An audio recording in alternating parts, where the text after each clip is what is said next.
દ્વારકાધીશ મિત્રો, આજે અમારા ડ્રાઈવર સાહેબ આવ્યા છે ટ્રેક્ટર લઈને ભાડે ખેડવા માટે. ખેડવા આવ્યા છે, ખેડે છે, ફળ આવે છે.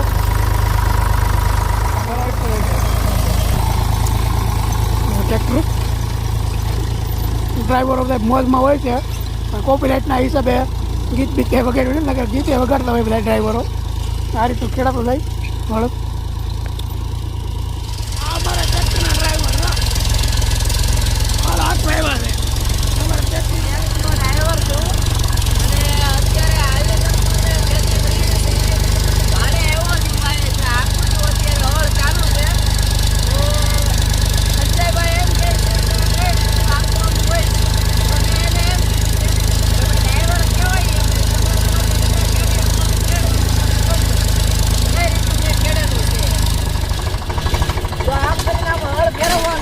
ઓટોમેટિક હોય.